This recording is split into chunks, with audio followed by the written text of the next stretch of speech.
ক্রুসের ওপরে থাকা প্রভু যীশু খ্রিস্টের ষষ্ঠ বাণী ছিল সমাপ্ত হইল, অর্থাৎ ইট ইজ ফিনিশড। গ্রিক ভাষায় এটিকে বলা হয় টেটলেস্টাই, যার অর্থ এটি সমাপ্ত হয়েছে, কাজটি সম্পূর্ণ হয়ে গেছে। যিশুর সময়ে টেটলাস্টাইল তিনটি ক্ষেত্রে ব্যবহার করা হতো।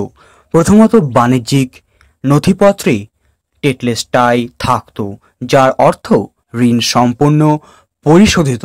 প্রাচীনকালে রাশিদের ওপর স্ট্যাম্প লাগানো হতো যাতে লেখা হতো টেটলাস্টাইল, যেমন আজকের দিনে বিলের ওপরে স্ট্যাম্প দেওয়া হয় পেড ইন ফুল। এতে বোঝানো হয় যে ঋণ সম্পূর্ণ পরিশোধ করা হয়েছে। দ্বিতীয়ত, আইন বা বিচারের ক্ষেত্রে এটি ব্যবহার করা হয়, যার অর্থ কারাদণ্ড সম্পূর্ণ হয়েছে, সাজা সম্পূর্ণ হয়েছে। তৃতীয়ত, সেনাবাহিনীতে এটি ব্যবহার করা হয়। যুদ্ধ জয়ের পরে টেটলাস্টাই বলা হতো যুদ্ধকে জয় করা হয়েছে।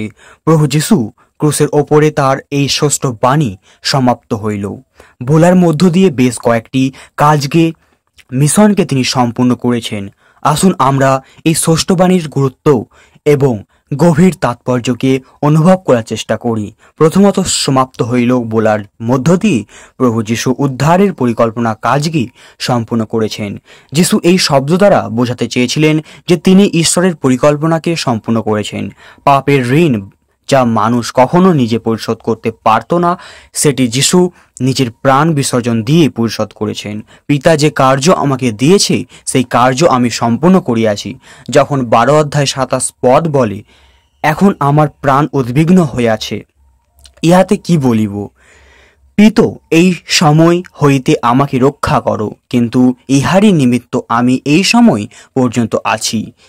সুতরাং তিনি ক্রুশের সমাপ্ত হইল বলার মধ্য দিয়ে ঈশ্বরের পরিকল্পনাকে সিদ্ধ করেছেন।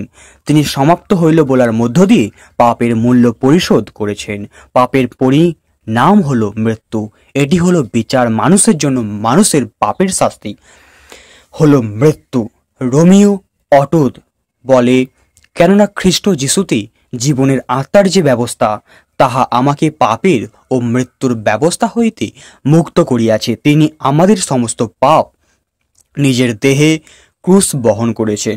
গ্রিক শব্দ টেটলেস্টাই এটি লেনদেনের শব্দ, যার অর্থ ঋণ সম্পূর্ণ পরিশোধিত। একটি দেখায় যে যিশু আমাদের পাপের ঋণ সম্পূর্ণরূপে পরিশোধ করেছেন।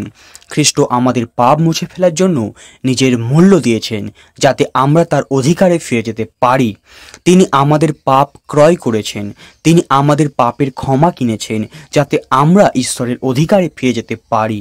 তিনি পুরাতন নিয়মের বিধি ব্যবস্থাকে সম্পূর্ণ করেছেন। পুরাতন নিয়ম অনুযায়ী পাপ মোচনের জন্য বরাবর বলেছেন, রক্ত ছাড়া পাপের মোচন হতো না। যিশু চূড়ান্ত বলি দিলেন, যার কখনো পুনরাবৃত্ত করা হবে না। এই কারণে তিনি নিজের বলিদানের মাধ্যমে চিরকালের জন্য সমস্ত পাপ মোচন করলেন। তিনি নিজে বলি হয়ে বলিদানের বিধানকে তিনি সমাপ্ত করলেন এবং সমাপ্ত হইল বলার মধ্য দিয়ে তিনি শয়তানকে পরাজিত করেছেন, জয় এনে দিয়েছেন, বিজয়ী হয়েছেন। প্রথম যোহন 3:8 বলে, ঈশ্বরের পুত্র আবির্ভাবের কারণ ছিল শয়তানের কাজকে ধ্বংস করা। যিশুর সম্পূর্ণ লক্ষ্য ছিল শয়তানের প্রভাব ভেঙে ফেলা। যিশুর মৃত্যু শয়তানের পরাজিত করেছে। তিনি ক্রুশের মাধ্যমে শাসকদের ও কর্তৃপক্ষদের নিরস্ত করেছেন এবং তাদের প্রকাশ্য অপমানিত করলেন। যিশু আমাদের শয়তানের কর্তৃত্ব থেকে আমাদের মুক্ত করেছেন। যিশুর মৃত্যুর উপরে শয়তানের কর্তৃত্ব ধ্বংস হয়ে গিয়েছিল। প্রভু যিশু তার বাণীর মধ্য দিয়ে তিনি প্রকাশ করেছেন যে মৃত্যুর উপরে তিনি জয় পেয়েছেন, শয়তানকে হারিয়েছেন। টেটলেস্টাই বলার মাধ্যমে তিনি বিজয়ের ধ্বনি দিয়েছেন এবং সেই সাথে আমাদের জন্য উন্মুক্ত করেছেন মুক্তির দরজা। যিশুর আত্মত্যাগ আমাদের ঈশ্বরের সাথে মিলনের সুযোগ দিয়েছে। তার মৃত্যু মন্দির পর্দা ছেড়ে যায়, যা দেখায় যে এখন আমরা সরাসরি ঈশ্বরের কাছে যেতে পারি। ইফিসীয় 2:14 বলে, কেননা তিনি আমাদের সন্ধি, তিনি উভয়কে এক করিয়াছেন এবং মধ্যবর্তী বিচ্ছেদের ভিত্তি ভাঙ্গিয়া দিয়েছেন।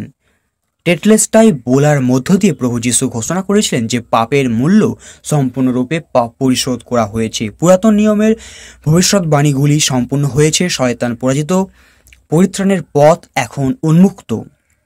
সমাপ্ত হইল মানে শুধু যিশুর জীবন শেষ হওয়া নয়, বরং ঈশ্বরের মুক্তির কাজকে সম্পূর্ণ করা হয়েছে। পাপের ঋণ চিরতরে পরিশোধ করা হয়েছে এবং বিজয় অর্জিত হয়েছে। পাপের দণ্ড মৃত্যুর ওপরে এখন বিজয় অর্জিত হয়েছে। এটি আমাদের জন্য এক আশার বার্তা যে বিশ্বাসের মাধ্যমে আমরা পাপ থেকে মুক্তি ও চিরন্তন জীবন লাভ করতে পারি।